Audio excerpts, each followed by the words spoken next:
Welcome to Agenda Edina, a news program summarizing the actions taken at City Hall that affect you most. I'm your host, Dorothea Marty. Tubing, sledding, cross-country skiing, and more may be part of the winter scene at the largest park in Edina. The city has hired a consultant to study the feasibility of adding cross-country ski trails and snow tubing with man-made snow at Braemar Park.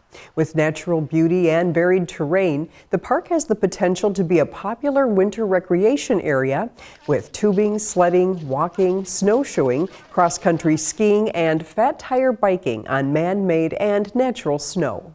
The winter recreation area at Braemar would give the ability for the high school cross-country ski program to move its operations to Braemar. It gives residents the ability to have year-round activities at Braemar Park. And it gives us the ability to bring in some revenue from a snow tubing area that would be a tremendously fun amenity that's not offered in this area at all.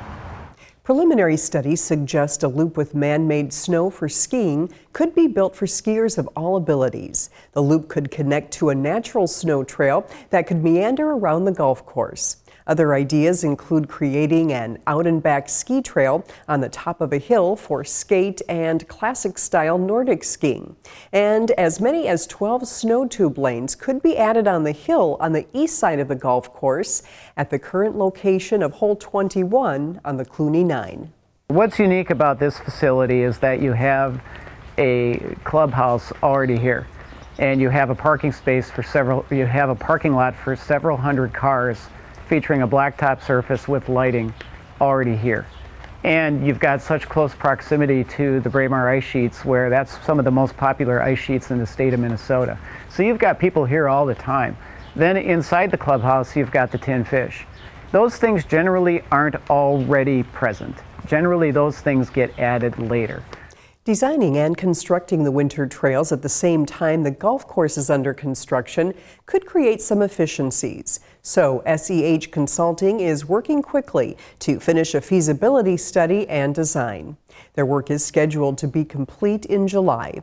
If approved, the project, which is estimated to cost $3 million, could be awarded in August, with construction beginning next winter. The city will purchase nearly 10 acres of land known locally as Weber Woods from the city of Minneapolis for a little more than $1 million. The city of Minneapolis owns about 14.5 acres of property directly south and west of the intersection of 40th Street and France Avenue. Nearly 10 acres are in Edina. In 2013, the city of Minneapolis determined the property to be excess land and decided to sell it. During initial discussions, Minneapolis proposed that St. Louis Park and Edina purchase their shares of the site, or the city of Minneapolis would sell the site to residential real estate developers. City staff from Edina and St. Louis Park expressed their strong preference for the site to remain undeveloped or used as a park and open space. Edina has plenty of housing. Housing is something that is in a boom mode right now, but really, buying more land for parks is something that doesn't come up very often. It came up this time. We decided to do it. Discussions have been ongoing for 3 years, until recently when the three cities reached an agreement. Edina will pay $1,072,000 for the property in city limits.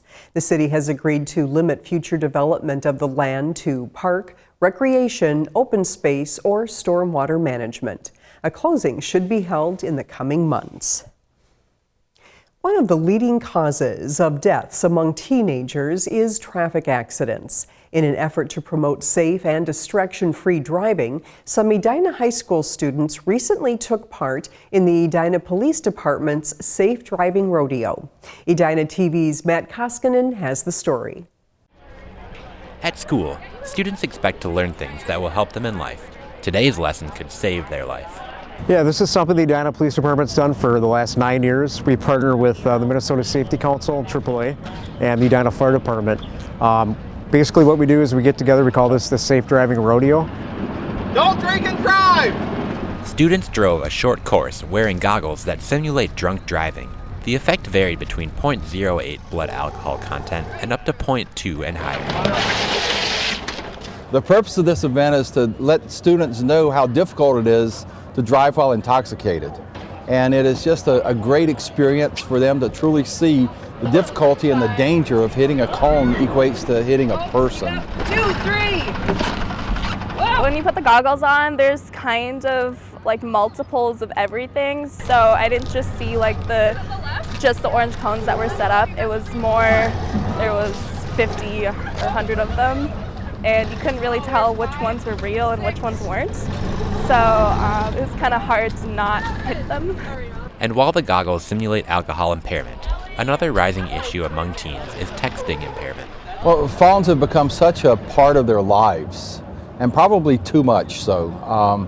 It's hard for kids. Sometimes I'll watch students leaving the parking lot and they already have their phones out and they're trying to text or make calls, and it is so dangerous because, again, a split second of distracted driving can change the course of someone's life.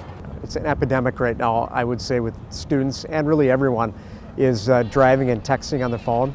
It's something that I think everyone's done at some point, but it's become absolutely out of control, where we have a lot of students throughout the state that have been hurt, and adults. Yeah, a friend of mine was trying to send a text the other day while she was driving, and I kind of took her phone away from her, and I made her tell me what to say. Otherwise, I mean, we were on the highway, so it's kind of easy to get distracted and might hit another car, not see another car merging or something like that. This doesn't affect me because now I'm not going to know how to drive truck, because I mean, it's a lot more unsafe than driving than normal. Well, it kind of teaches you like how bad driving while like disoriented or drunk really is.